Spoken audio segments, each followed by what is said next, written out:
আসসালামু আলাইকুম জনগণ। আজকে একটা বিশেষ কাজে আসলাম। আজকে একটা মানুষের ইন্টারভিউ নিব। তো আমরা অনেকেই বলি যে আমরা অনেকেই নাকি গিরগিটির মতো রং পাল্টাই। তো চলুন, এটা আসলে কি সত্যি নাকি মিথ্যা সেটা আজকে তার কাছ থেকে শুনে আসি, মানে গিরগিটির কাছ থেকে শুনি।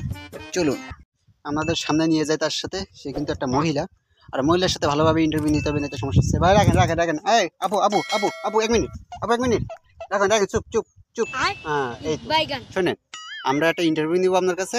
আপনি শুধু বলবেন যে হ্যাঁ কি না বা কি, মানে যেটা ইচ্ছা বলবেন, যে সঠিক যেটা সেটাই বলবেন। আর ঠিক আছে, আমি ক্যামেরাটা তার সামনে নিয়ে যাই। হ্যাঁ, আপনি বলুন। তো কথা হচ্ছে, আপনি কয়টা না পুরুষের সাথে আসক্ত ছিলেন বলুন। মানে আপনি যে পলাচ্ছেন, আমি তো দেখেই বুঝলাম যে আপনি কোনো ওই বয়ফ্রেন্ডের সাথে ঝগড়া হয়েছে, আর আপনি তারা দেখলাম লাঠি নিয়ে তাড়াচ্ছে, আর আপনি এভাবে দৌড়াচ্ছেন। কিসের জন্য আপনার এত ঝামেলা, আর আপনি এটা এই কাজটা কেন করলেন? একটা ছেলে, এতগুলো ছেলে মনে কেন খেললেন? হ্যাঁ বলুন, সমস্যা নেই। কারণ কথা হচ্ছে, তারা তো বলতে যাচ্ছে যে আমি নাকি অনেক পুরুষের সাথে আসক্ত। আসলে কি ঠিক? বা আমি ওরা তারা যে বললো যে মেয়েরা নাকি গিরগিটির মতো রং পাল্টায়। তো কই, আপনি একটু পাল্টাই দেখেন আমাকে, মানে আমি একটু দেখতাম আর কি। কই পাল্টান, একটু পাল্টে দেখেন না।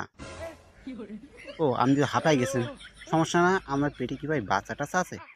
যাই হোক, থাকতেই পারে, সমস্যা না। আপনি যদি মহিলা মানুষ, সেটা বিষয় না। কথা হচ্ছে বাচ্চা থাকাও বিষয়, এটা সমস্যা না। আর আপনি যে এইভাবে পাটা খেলায় দিয়ে আছেন, তা আমার দিকে কিন্তু শুনতে লাগছে। কেন ভাই, একটু সোজা ভাই বসেন। আমি একটা ইন্টারভিউ দিতে আসছি এত কষ্ট করে, এত রোদে। আপনি বলুন, আমরা যত সমস্যা আছে সব আমার সাথে বলুন, সমস্যা নেই।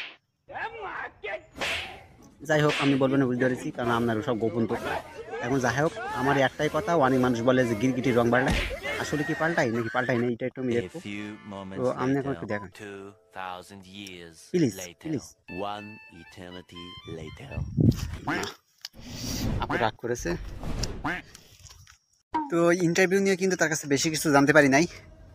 রাখুন রাখুন, তার কাছে আর কিছু একটু শুনে আসি, রাখেন। আপু, ইন্টারভিউ তো দিলাম, কিন্তু আপনার নামটাই তো জানা হলো না, তাই আপনার কাছে আসলাম।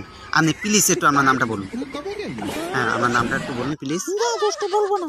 আর আপনি এভাবে কষ্ট না করে সোজা বাসায় চলে যান, বুঝছেন? কারণ এই রোদে বাইরে থাকলে আপনার স্কিন নষ্ট হয়ে যাবে। তো যাই হোক, আপনি ভালো থাকবেন, সুস্থ থাকবেন। আর আজকের মতো আপনার সাথে বিদায় নিলাম, টাটা।